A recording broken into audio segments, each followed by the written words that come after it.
So this last year has been so much change for you, obviously being a new parent and like life post WWE. Yeah. Like what, aside from being a new dad, you know, with you've got this new school, like talk to me about where you are. Where is Drew Gulak right now? Every day you get up and you're like, all right, what is important to me and where am I going? Yeah, it's tricky.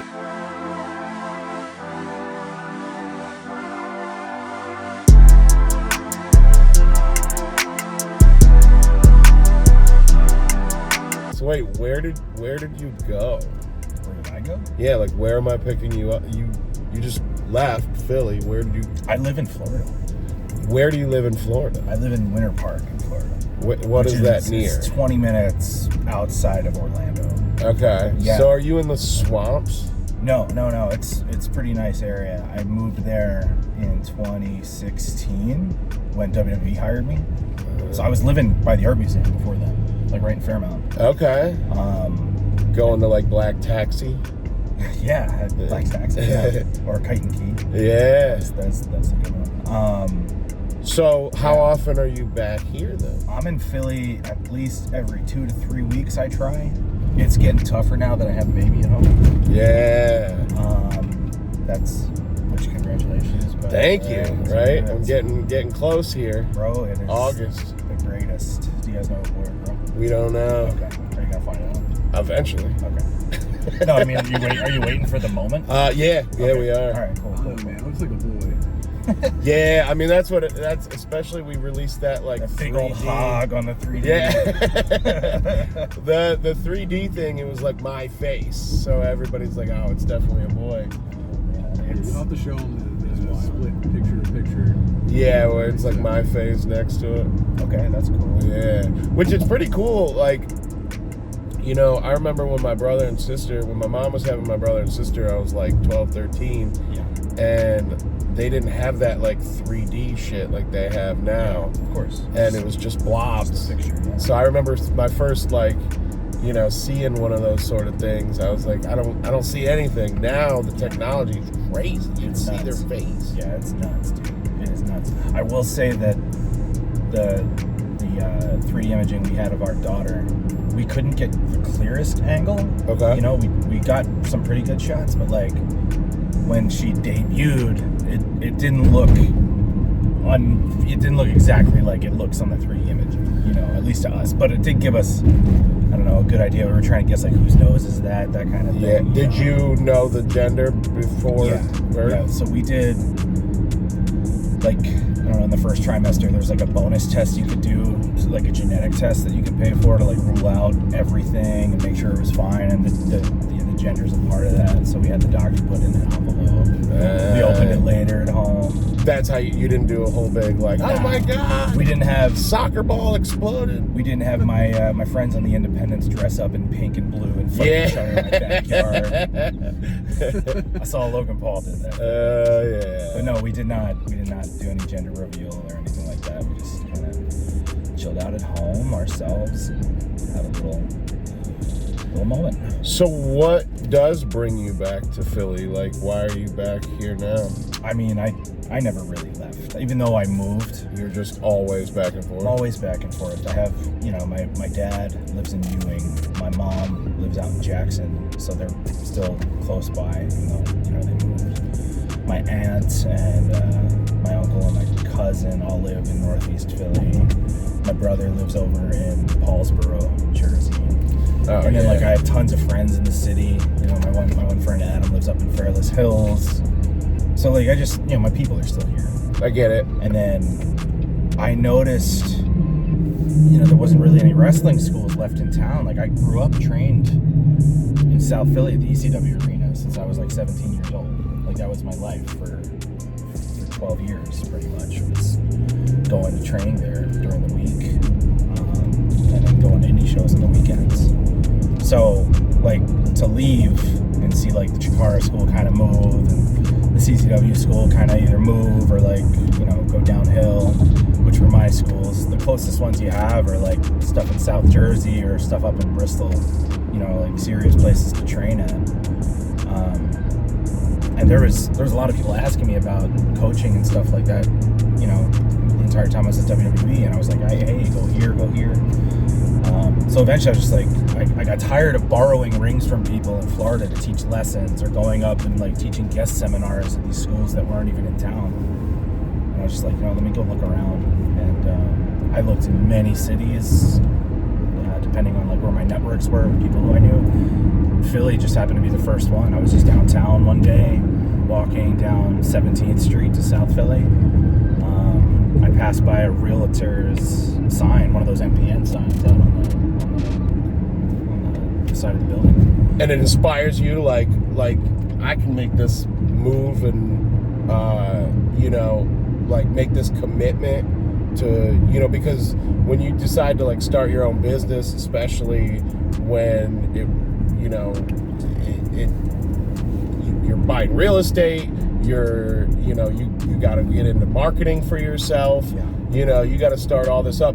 Then you build staff, so then people are relying on you. You're like, that's a lot to like get ready. Also, while you're like being dad, you're like, holy shit, a lot of things are relying on me. Yeah, I started it when I was still with WWE full time, and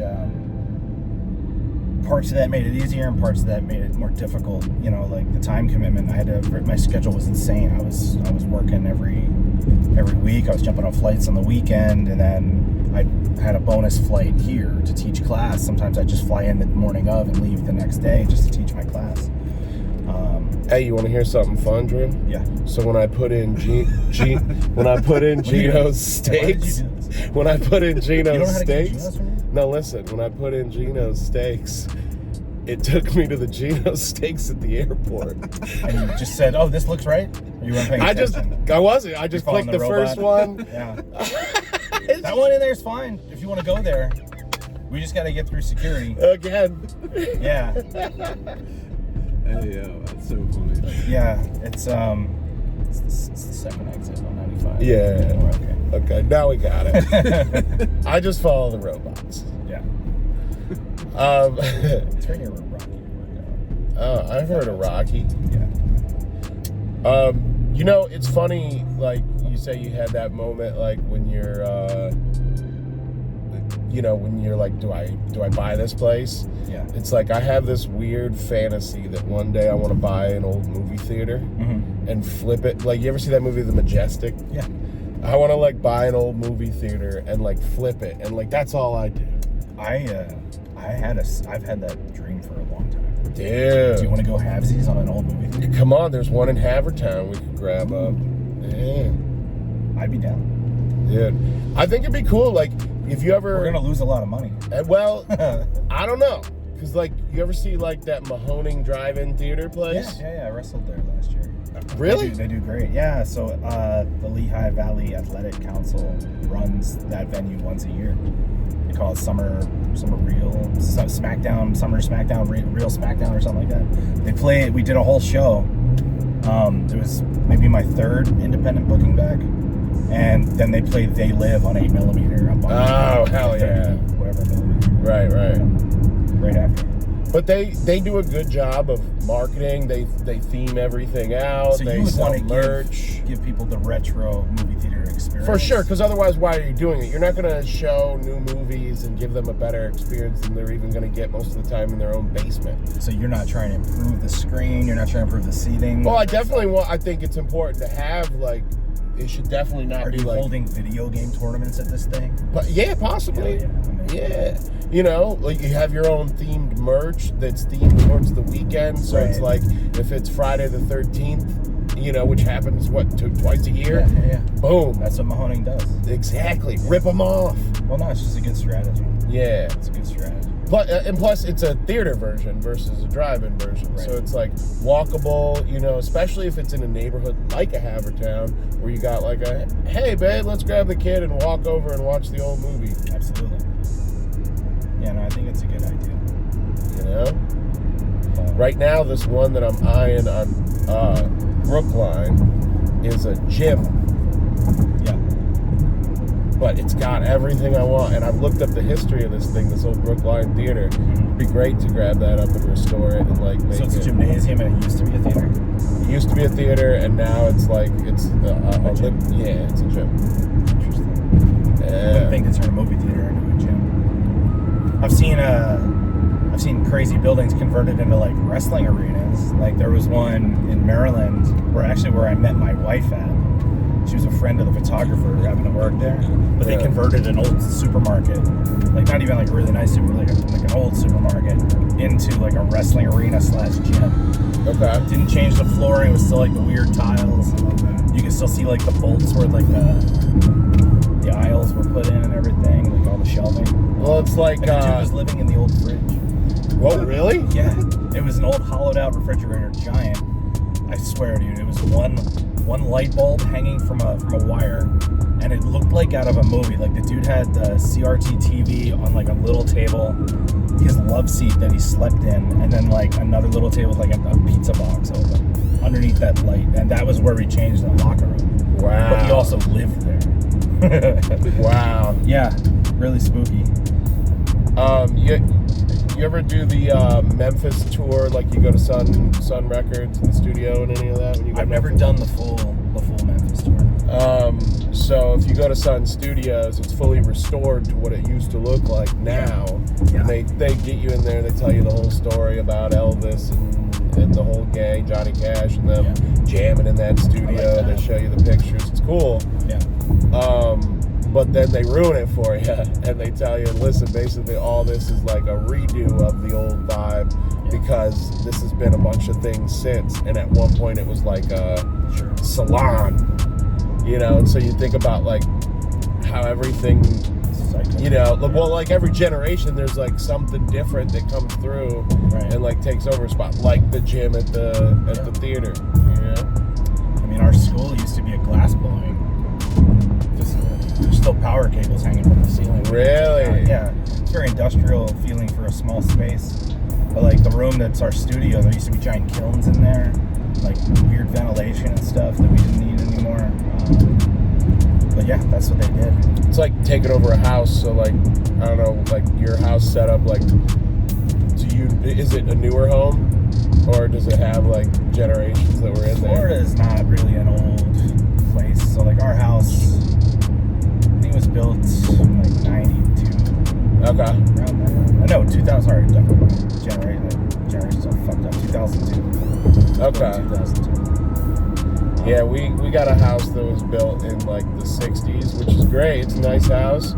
But every once in a while we'll be like, the fuck did they do it like that? Was it remodeled since then? Yeah, there were additions and different things added on. And You didn't have like the wood paneling? there was wood paneling in the basement. It looked like the basement. Yes. It looked like Stu Hart's dungeon down there. That's how my grandmother's house in Northeast Philly is. There's wood paneling and all that. Yeah, There was smoky glass. They in love there. that. Think about that. Like the wood paneling guys in the 70s and 80s, they're like that Tony Soprano or Tony Montana meme where they're just counting money. Oh yeah. Like those guys were making money. The guy who owned my house was a CPA. Okay. And so, but his office downstairs looked like he was a CPA in the 80s because he just didn't update it. So it was all wood paneling and everything. We got in there and ripped all that shit out, respectfully. Yeah. And now it's my studio set up. Cool. Which I had to sort of get in there. I knew I had to get my like stuff set up before the baby and everything came, because once the baby comes, everything's off limits. So I've staked my claim on my real estate in the house. The baby's gonna probably have the rest of the place. Yeah, I got my little man cave. It's where my wife banishes me and all my stuff. Yeah. Oh yeah. What do you got on the walls in your man cave? My man cave. I have a few action figures. I don't have a ton of stuff. It's mostly like Marvel kind of comic book, Batman, Batmobiles, that kind of Cool. shit. I got a lot of video game stuff. A lot of video game memorabilia. Classic consoles all set up. I got my What was your all-time favorite console? all-time favorite? It's probably Super Nintendo or the N64. Like those, growing up. Those So are my you were on the favorites. Nintendo side of the conversation all the time. Yeah, for the most part, that's what I had when I was growing up. So like I had the NES all the way up until the Switch coming out now. There really was a split when we were kids, right? Like you either had Super Nintendo or you had Genesis. Yeah. You had N64 or you had PlayStation. Yeah, well, I get 2 if they're making the same game. Well, your Probably parents weren't buying 2. That's what, exactly. Yeah. So I would run over to my friend's house and play Mortal Kombat if I wanted the real blood, you know, or Booger Man or Earthworm Jim and all that stuff before I got ported over. Yeah, Sonic. I couldn't play Sonic. This is my friend's house. Oh, yeah. All the licensing. I love those games. But you had Mario. I did. And you had GoldenEye. GoldenEye before it, yeah. I remember we used to go over to our buddy's house that had GoldenEye do the 4 screens. Same, yeah. They haven't done it like that since then. Split screen. Nothing is good. You know, not to be all these kids these days, but like these kids these days don't realize all that. Like now everything's all app-based and everything. Sure. The forbidden door is open all over video games nowadays. Where back in the day, you either rode with Sonic and it was fuck Mario, or it was the other way. Yeah, that's what it was. Elementary school, that's what it was like. I mean, I feel like our generation, we're the last ones that got analog. You know, anything analog. We grew up before the smartphones, kind of. I guess we have it best though because we got a little bit of both, right? At the end, we got both. At the end. Yeah, at the end. At the end of my childhood. I thought you meant like our lives. Who knows what we're gonna have by then? That's true. We might be immortal by then, apparently. Yeah, I heard about that. Maybe Keep us alive forever. Yeah. All you gotta do is download dude, this is an episode of Black Mirror. Like, it's gonna be like you pay a subscription fee to stay alive. I hated that episode. I hated that episode. It was so good though. Yeah, that's what it's gonna be. It's gonna be you want to stay alive, keep your score up this high. Yeah. Oh, I hate that one too. Yeah. I can't watch Black Mirror. That was the downfall, downward spiral. I can't watch that shit. It's so good. It's too like it freaks me out. So close to home. Gives me an anxiety attack. So close to home. There's another good movie like that with Justin Timberlake, In Time, I think it's called. Oh, really? You ever see that one? Well, yeah, it's the same concept. You a big JT guy? Not really, but... Big JT. I like him on SNL. I like the movie where he was hooking up with Mila Kunis. He's not bad. He's got a couple good flicks. Alpha Dog's out. Great on SNL. Alpha Dog, I forgot about that. Okay, so you bring up SNL. Yeah. My buddy Joe Prado. We had a discussion the other day about building the SNL Hall of Fame.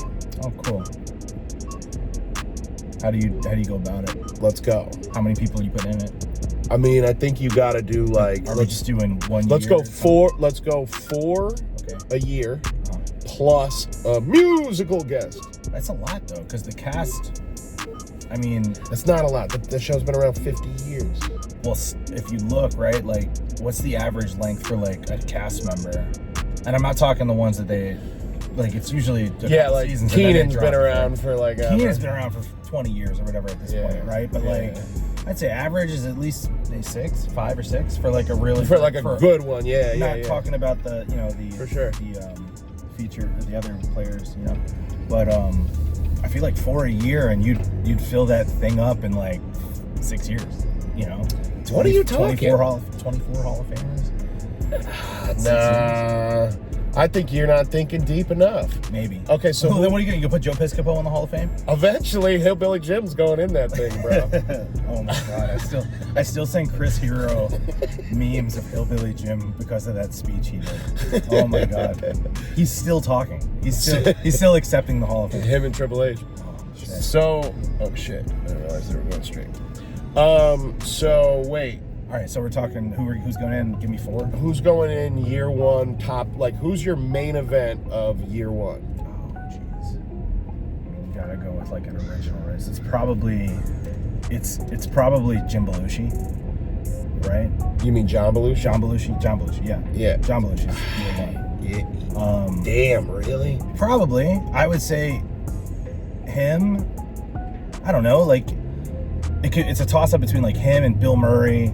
Bill Murray's a good one. Chevy Chase. Yeah. He's a year one guy, right? Well, you can't do that though, because then it'll just be all those old people. Like you gotta stagger it out. So you can't just do like, okay, let's start year one. Year one's all in the Hall of Fame. I'm debating who our first person is, not all 4. Okay, right? okay. And then okay. what's her name who passed away? Gilda Radner? Gilda would be another one that you could think to put in too. Yeah, I think you gotta do one like that, but I don't think you main event her. No. And I guess I don't know if she would be year 1 though. She might be year 2. What about Steve Martin? So Steve Martin is my obvious choice, but he was year 2, I think, right? Oh, I don't know. Well, that doesn't necessarily is that. No, it doesn't matter. I'm just thinking the first person you're announcing for the SNL Hall of Fame all time. Maybe it could be a Chris Farley. It could be an Adam Sandler. You know, Will Ferrell could do it. Yeah, definitely. But I feel like you got time. Tina Fey. You got a little time with them because they're a little younger. They'll stay around a little younger, right? But if you're talking about Bill drawing Murray. power, all time SNL superstar. Yeah. That's who's the biggest SNL name of all time? And that's what we're talking about, right? Is it Will Ferrell? Is it Bill? It's probably Bill Murray, right? I don't know. Will Ferrell's a good one. I don't know. It could be Amy Poehler. It could be Tina Fey. Yeah, but Amy Poehler's not Bill Murray. No, not top build. Eddie Murphy. It could easily be Eddie Murphy. It could easily be Eddie Murphy. Right, Chris Rock was huge too. Yeah, but was he? Oh yeah, he technically was. Yeah, he did like a season, and then he went over to In Living Color. Mm-hmm. I'd say you're underestimating. Like Chevy Chase is in every American's home every holiday. He's huge. Yeah. All the three amigos are going in at some point. For sure. Yeah. Martin Short. Mm-hmm. Someone who I definitely want to put in the Hall of Fame, but not a main eventer, but comes to mind as like one of my favorites, aside from David Spade, is John Lovitz. Oh, Lovitz. Big John Lovitz guy. Yeah, he's amazing. Or McDonald's going in there. Yeah. See, I think you can blaze past that 24 that you're talking about. There's a lot. I don't know, man. Hall of Fame. Like that. All right. I think that does. We're rolling up on the tourist trap. The tourist trap of Philadelphia. Although I did a video the other day that it's sparked some conversation. I think every cheesesteak in Philly is good. I think they're good too. They're all good. I do not hate on Pat's. I do not hate on Geno's. I'm over the heat. I'm done with the conversation. There's some that don't meet expectations. Sure, whatever. But whatever. These do. These absolutely do. You eat these. But this is not your ordinary Geno's that we're pulling up to. So good. This so good, man. Steakquon. So good. I gotta do this. Yeah, for sure. We got nobody behind us, so go ahead. Nick, you rolling on that? Yep.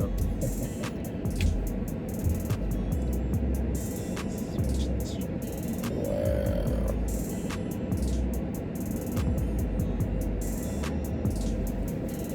That's a good shot. There he is. For sure. Yeah, it's a shot everyone on social media. He's hurling over a cheesesteak. Who came up with that? It's so good. Do you know Geno Bento? I don't. They are him and his husband. They're good people. Great people. Is this cash only or does Geno pay his taxes? This is pretty sick. This is so dope. Yo, he can be like, can you get a still? No, I tried to, but I got. Oh! We can work on that range of motion later if you want that mobility. Just break it? Yeah, maybe delete that footage. What are you doing? Can I do an American Wit? How about you? I'm gonna do the same. I got 2 American. We're doing 3? American Wit, yeah. 3. I used to come here with my dad all the time. Really? Yeah. Where did you live? When I was little, I grew up in North Wales. So, yeah, Montgomeryville. Then when I was 10, we moved to Philly into my grandparents' house. We had to sell our house and What did your parents do? My dad ran a pizza place. Oh, he ran a restaurant. cool. Yeah, a pizza shop over in Lansdale. So do you know how to cook because of that? A little. I had picked up some stuff. I didn't like focus on cooking, that kind of thing. I could definitely make a pie. That's kind of cool. Slap it out. I used to work at a pizza place. Which one? Well, I worked at Papa John's, and I worked at in Detroit, there was this place called Cottage Inn, which was like right down the street. So basically, it was like one day I got pissed off at Papa John's, quit. Oh, I'm leaving. Yeah, I'm out of here. This place sucks. And then I just went to go work for another pizza place across. You guys will see how high I can soar. Kick the door down. Hey, I'd work at Papa John's. You're hired. Yeah. But even then, like, you do learn, like, the basics of cooking. Yeah, you know? Totally. Thank you. Appreciate you. Where you guys want to go, right here? Or Whatever's better for lighting for this channel. gentleman. Ragu, though, I don't know. I don't want to get involved with the ragu. Wait, what's going on here? I don't know. Why is there just ragu? Someone left their random ragu here, so maybe we'll sit over here. Yeah, Steakquons, brother. The budget on this must have been massive. Just for the banners, is that right? And then look at that thing. I mean, that's a good steak. Yeah. I don't want to hear anything about it. That's a good steak. What do you usually get here, Wiz? Lately, I'm a Cooper Sharp guy. I like Cooper Sharp too. Yeah. I like a little mix. I'll take a little Cooper Sharp and I'll take a little Wiz. I saw From that was the thing. the penthouse to the outhouse. I do the whiz sometimes too. I saw that's the thing where they're blending them. Yeah. You know, everybody needs to stop. They're like, oh no, you have to hubba. Try it, whatever. You know what I like? I like it with salt, pepper, ketchup sometimes. You ever hear that? You ever put bacon on one? Mayo? Yeah. Come on, dog. Cheesesteak hoagie? Fantastic.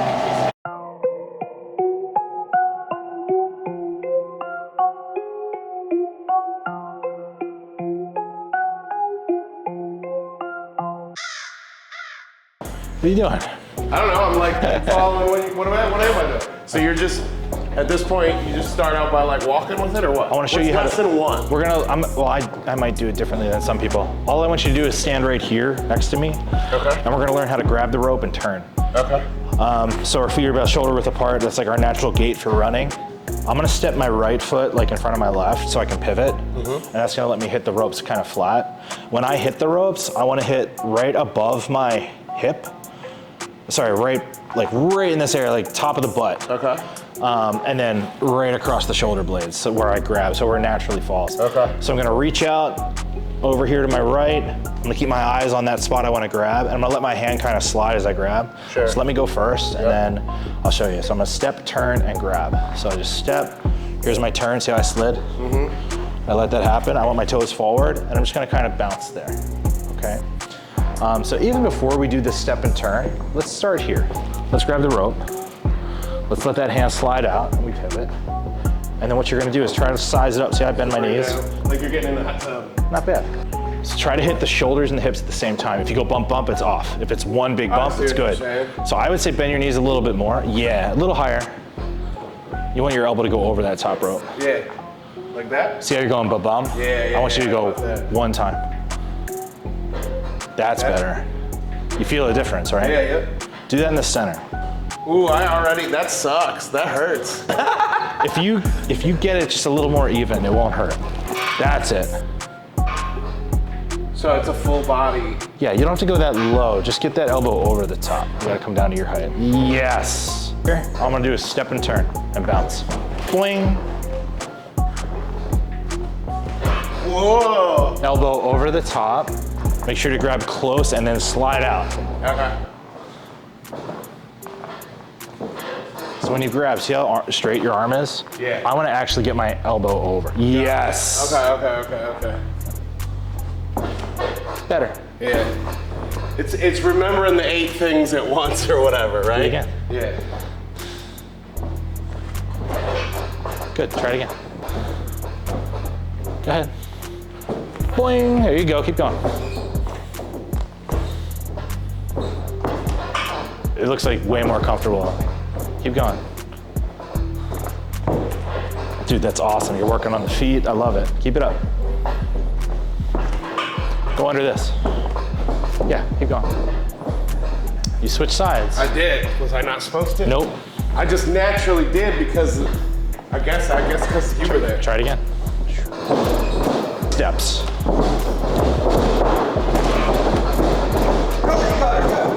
Big steps, slow it down. There you go, good turn. Keep going.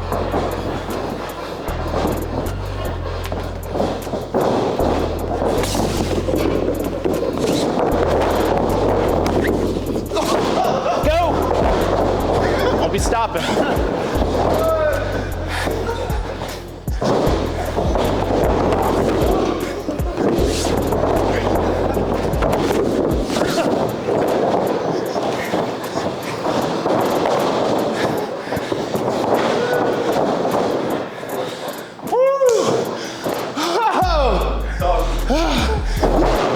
Cardio. You all right? Yeah. Not bad. So we would keep working on that, but you're getting pretty good. Probably, right? That's your first time? Yeah. You started getting more concerned with like, am I stepping in the right spot? Where's my foot gonna go? Yeah, when you It's all normal. did that early lay down, that throws you off. It's okay. It's good though. Yeah, that's that drop down's like the trick to make people really good at this. Right. Because you're like, I don't know what he's gonna do next. It's just, you're not thinking about hitting the ropes then at that point. You're thinking about keeping going. But then when you realize you're off, everything comes back to the basics, so. Wait, you're right. You go into like instincts versus instructions there. Yep. It's different for everybody, but I need to get you to get the basics down first so you're safe. And then when you start going, that's when you start realizing, okay, I gotta fix that for next time. Right. Then everything gets cemented in your brain and you can run the ropes. Mr. Miyagi. Yeah, feel good? Yeah. No pain? Good. Oh. So this is where I wanna do like shoots and commentary and podcasting and stuff like that. Let's go. You know? Yeah. Like if I get time today, I'll edit a little bit. You'd love the vibe of the home studio. Gotta have you at the crib. I believe it. Very similar kind of sort of vibe. Not the same, but I think you'd get it. Yeah.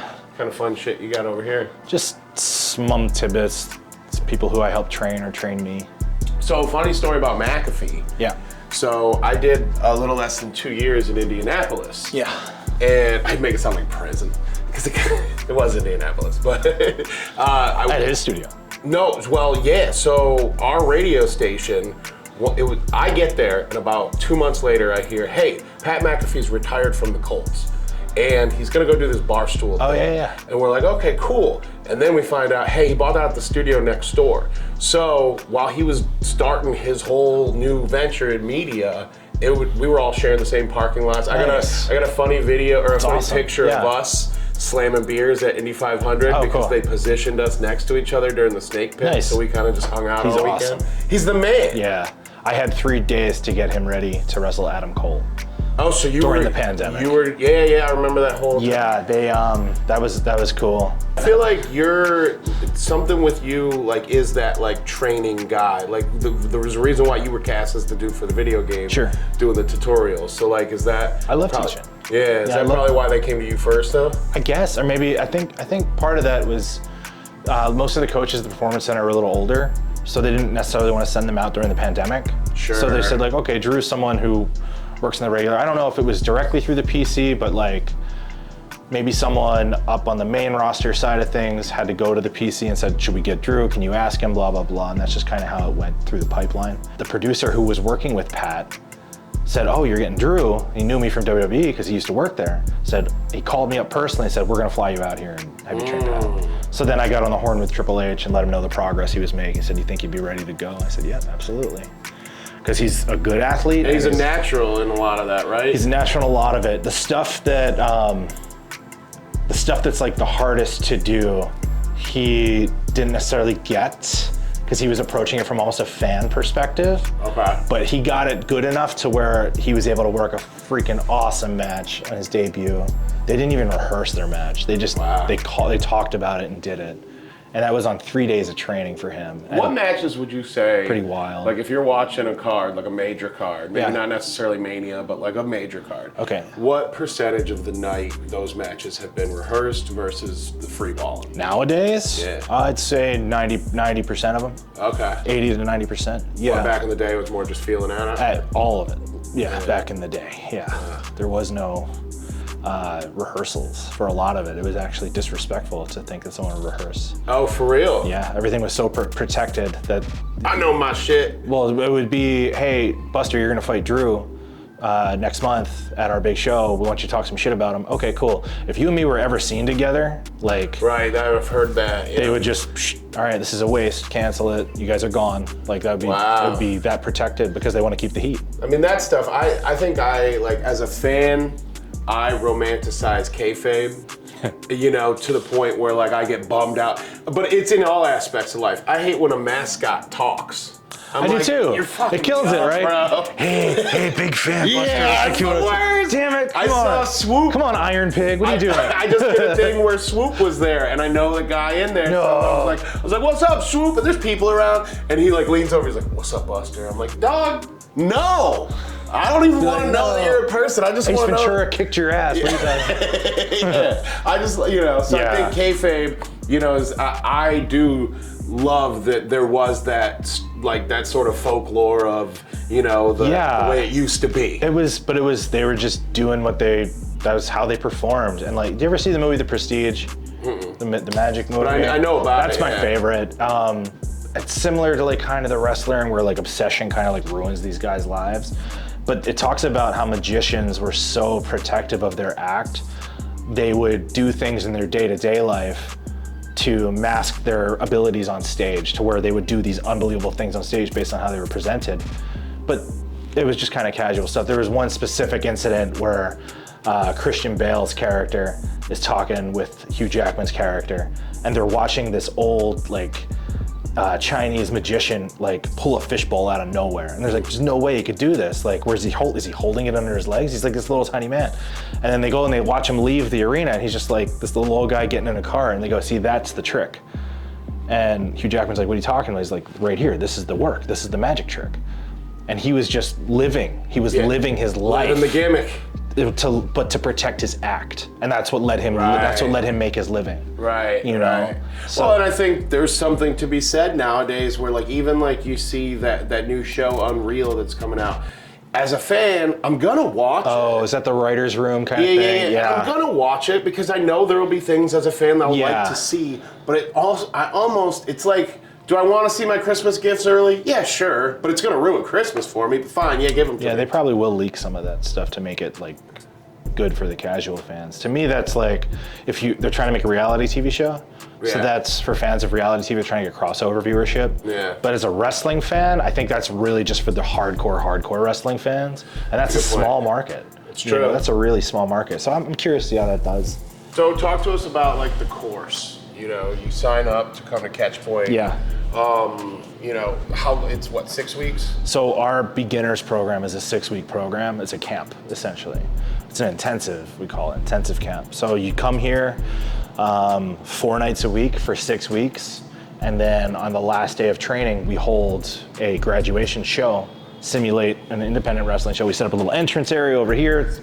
It's perfect for the size. Yeah. We fill this area up with friends and family. So your friends and family come and watch. And then any other wrestlers that train with us or who are local in the area and want to come by and get some experience, we give you a match. We give you, hey, maybe today don't use the ropes because that's what you need to work on. We see your wrestling improve. Little assignments like that. If they want it, if not, we say here's some creative space for you to perform in front of these fans who never really watched wrestling, and they're going to be awesome for you all day. We film it. We give them the footage. They work with our coaches if they want to. The veteran wrestler. How many coaches do you have? So total, we have about 5 or 6 coaches right now, including myself, I think. Now, does every coach in whole show you how to wrestle, or is there a specific coach for running ropes? Is there a specific coach for? They all kind of work on. They teach everything in their own way. So the 6-week course, me, Wheeler Yuta, and Hot Sauce Tracy Williams will write a curriculum out for the 6 weeks. And we'll be like, hey, the last group we had, there was 2 people, they moved through it really quick. Let's add more running or more acrobatics or more intensity or whatever. We'll go over the curriculum at the beginning of the year and redo it. And then the coaches come in Monday through Thursday. There's 4 assigned, and they just teach whatever's on the curriculum. They're allowed to do it in their own way. If they see the group needs improvement in a certain area, they can tweak the lessons. But we have a framework laid out, and it gets them from 0 experience up to having a full match in a show in 6 weeks. So is it a one size fits all, or do you kind of dial in on certain, students where you're like, hey, look, I see you doing this a little bit better. Yeah. Let's have you focus more on this. So the course itself is designed to be a one size fits all. Our coaches then interpret that and then modify it to your skill set. Cool. So if someone is not super athletic, we spend a little extra time or give you a little extra technique in how to move around a little bit, how to protect yourself. Really, it comes down to a safety standpoint at that point. If someone's a little more advanced, we say, okay, well, let's see your form here. Okay, change it up this way. Let's add in a technique today. You're like, all right, hot shot, let's level it up. That's exactly what we don't say to people. Is there any part of the course that teaches you, a specific best practice of rolling out of the ring? Yes. Yeah? Yeah, that's a huge thing. What is that? What's the best way to get out of the ring? Yeah. If I'm thrown How are we getting out of the ring? No, if I'm thrown out of the ring, what is the best way to fall? It depends on which way. Myself. So ideally, you'll land with your feet hitting the ground first. And what then if that's not an option? Then we teach you how to fall safely as best as you can. Ideally, that's gonna be the option, no matter what. Or you're gonna have someone else to work with to base to catch you or base with you. But if you are getting thrown out of the ring, ideally you wanna hit feet first. It's rare that people wanna flip over and take a back bump on the floor. That would be the safest, the next safest way. Because any other way, if you put your hands down, you're thinking about breaking your wrists, that kind of stuff, messing up your shoulders. If you, I've fallen out of the ring before by accident, straight through the middle rope and did a full flip onto concrete. If I didn't learn how to fall in the ring before then, I'd be crippled, I think about that now, I'd be dead. It would take me a long time to recover. Makes you wonder, remember that 1, 2, 3 kid spot where he pulled the rope? And I forget who it was, goes basically just flying straight out of the middle row. Yeah. Like, you wonder, how did he take that fall? So you would probably hit here and you could hit here and that absorbs the impact on the way down. Yeah. But still, ideally, you want to get your feet down in some way, in a controlled way too. Because depending on how you land and the angle, if your feet are off, you are looking at broken bones, What's the worst injury you've sustained? I've been pretty lucky. I haven't had any major broken bones. I've separated both my shoulders. I've broken my nose. I've knocked my sacrum out of alignment, which is What's a sacrum? Sacrum's the bone in between your hips. And that's super solid. So if anything in there moves, you're hurting. Throw off a disc. It's the bottom disc. It's like the triangle at the bottom. It's above your tailbone. It's hard to fly after having something like that happen. It's hard to do anything, dude. So when that happened to me, it aggravated a body slam that I took years before. And something just went and a nerve got hit. And I was literally, I somehow finished the match and got to the back. As soon as I got to the back, I just collapsed on the floor and I was like, what the fuck? And it was just pain. And then I was walking like this because it would hurt so bad. And how'd you get out of it? Did you have therapy? I drugged myself to my friend's house, slept on his couch, drugged myself into the shower, got showered, drugged myself back out to my car, drove home to Northeast Philly, climbed up into my living room, and I just collapsed on the couch. That was he was in Allentown, so that was a 2-hour trip to get myself home with that injury. Damn. Got onto my couch and I just didn't move. And I stayed on that couch. Until you could move? Literally, I'd feel myself start to heal. So the inflammation would start going down is what it was. And then that would give me a little bit of mobility and then it would lock up and then, gotta go back down. And I did that for 3 or 4 weeks. I had to call out of work and stuff. It sucked. And that's an injury you don't think of. You usually think of I broke my leg, broke my arm, Sure. That was awful, absolutely awful. What are some jobs that you had, when you were My part-time? Yeah. My shoot jobs? Yeah, the shoot skis? the shoot jobs when you're coming up. Oh. Where did you work? Did you work at the mall? I didn't do mall job. So I did, you know what I did? So I was in college for a little bit. So I did 2 years at Drexel, non-matriculated. So I would float between the engineering program and then the film and video program there. Oh, this isn't embarrassing enough. I was Hold hoping on. he was going to say you worked at Little Caesars. So while I was doing that, I would come to training, get my ass kicked. Sure. Go back to my dorm and fucking just be black and blue and sleep. And then on the weekends, I would have to travel shows and stuff and try to do ring crew or get on shows and get bookings, and that was my money. Then after I'd left Drexel, I wound up teaching swimming at a local gym up in Northeast Philly at Cruisetown. Okay. And I taught people of all ages, literally infants up until people in their 90s, how to swim. You're in your first year of being a dad. What's like something you've learned that you didn't even think about? You're like, wow. I mean, it's the biggest wow for me is I can tell anyone who is thinking of having kids or knows people who had kids, they say like it's the hardest thing in the world, and like it is hard, but like it doesn't feel to me like it's the hardest thing in the world. It just feels like the most natural thing in the world. So there's that side of it. When I'm away from her, I feel it in my bones. It sucks. It's like the worst. Like I need her to be near me, you know? Probably as much as she wants you to be near her. It's gotta be from a whole different perspective, because I'm all she knows, you know, like in her life. And to me, that makes it even worse. You know what I mean? So that's a good thing, right? That I have that attachment, but it's just stronger than you realize. And like you hear that from other parents or people who've had kids, and they're like, your whole life's about to change, man. And like, oh my God, I've heard that 1,000 times. Like, I know it's about to change, but like, you don't really know. Yeah. You don't really know until you're in it. And it's fine. It's a great thing. It's a great change. It's awesome. It makes everything kind of even more fun. So this last year has been so much change for you, obviously being a new parent and like life post WWE. Yeah. Like obviously your new family and everything is important to you, but what, aside from being a new dad, you know, you've got this new school, like talk to me about where you are. Where is Drew Gulak right now? Every day you get up and you're like, all right, what is important to me and where am I going? Yeah, it's tricky. So like the WWE dream job, right? That's like for every wrestler, that's the top. That's where you want to make it. For me, just getting in the ring was something I thought I'd enjoy, right? When I was 17. And I haven't lost that. So getting to WWE was a bonus for me. It was just a bonus. Like that, to me, that's nuts. That's like disrespectful almost to the people who have like built that place up. And that to say, like, I didn't take it for granted at all that I was there. Like, that was so sick. What a wonderful experience. 8 years there, you know, like all the way through. Like I got to do that. I got to live out my dream. I got to perform on pay-per-view. I got to be on WrestleMania. You know what I mean? Like, that's crazy. Little kid from Philly, from the CZW school, got to do that. So there was that, and then it goes away, and then I have this that I've been doing for the last 2 years in between, and then the baby comes. So it's like so much going on. So for me, I guess my headspace is that I just keep moving and I keep going, and like I'm enjoying what I'm doing, and like I don't stop, but it's a lot. It is a lot. So you just got to figure out a way to balance everything. You know what I mean?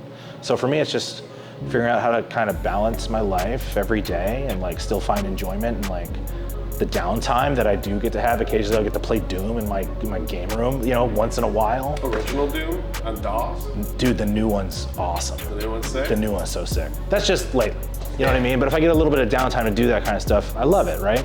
But like all day I'm still like, I got my phone around and I'm like, okay, I gotta send out social media for this. I gotta respond to this person, for the school.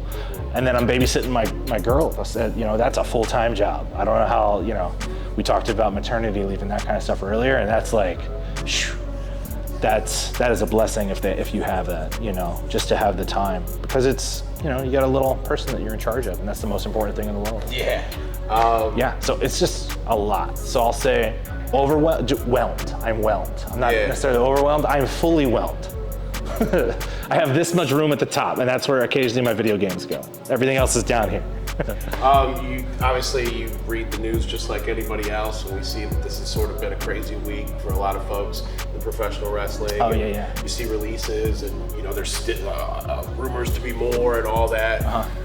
What do you think of when you see that? Is there like anything within your gut where you're like, man, I know what some of these guys are going through, and if you wanted to say anything to be like, man, this is what you can expect for the next year, but here's where you should be sort of keeping your focus. Yeah, let me see, because it's different for everyone. That's the truth. You know, some people are so checked out that it's like, thank goodness, you know, that's just how it is for some people. For some people, it's like they lost everything and they got to mourn almost. A friend of mine gave me some good advice recently, just talking about his own situation. He said that a teacher told him once that you shouldn't try to ignore those feelings if you do have them, and that take a day to mourn, then you take a day to reassess, and then you get back after it. you know, whatever your goal is. So if your goal is to make it back there, you know, feel that feeling at first, then get through that, and now evaluate what you need to do to get to where you want to be. And be honest with yourself, or find a sounding board that you're chill with, that's gonna give you the right advice, you know, and go after it and don't stop, you know what I mean? So I would say, like, if you don't want to give up, don't. If you do want to take this time as like, okay, maybe this is a time for me to change, go for it. It's all good. It's all gravy, you know? It's one of those things, I mean, we sort of feel this on the media side. The way broadcast media is nowadays, it's not a stable industry. It's crazy every day, right? Whether you're in TV, radio, but that's also, it's like, and I'm sure you can attest to some of this feeling where some of that is what keeps us going. It's been a performance-based industry since I got into it, and since I got into the game, I've seen formats flip. I've seen people carrying out their, you know, office in a box, and I've seen that a million times. But at the same time, being able to still perform in that industry is sort of what keeps you going. And one of those things, the reason why I bring that up is because it's like, we have that same sort of like, hey man, anything could happen here, but if it goes away, remember that you made all this happen in the first place. Yeah. So you can make whatever you want to happen, right? That's true. You know? And I believe that too.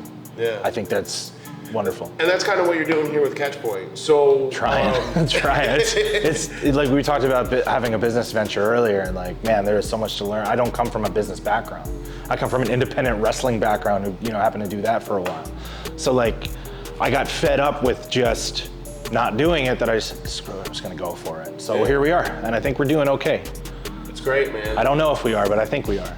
If anybody did want to like tap in with you and get information on how they can sign up for a course, you know, if anybody out there is curious about professional wrestling training or would like to sign up and go for it, like I talked about earlier, our website at thecatchpoint.com has a lot of information about our school. I'll tell you straight up, if you just want to come down here, find our address, knock on the door, we'll let you observe class. If it's your first time observing a class, you can see what it's like in person. You can ask whatever questions you'd like. We are starting new courses all throughout the year. It's a 6-week program to get started. If for some reason that doesn't fit with your schedule, we do have regular everyday training, usually for people who are more advanced. You're welcome to sign up for that too. It just may take a little bit longer, given the curriculum. But yeah, we try to make it affordable and available to whoever wants to go for it. So yeah, that was my goal with this place, was to give anyone who wants to live out their dream a chance to do it. And so far we're doing it, you know? Cool. Well, listen, man, it's awesome what you're doing for the city. And Thanks. it's cool to see you come from it and now contributing back to it. So here we go, thecatchpoint.com. Check it out and go Birds. Go Birds.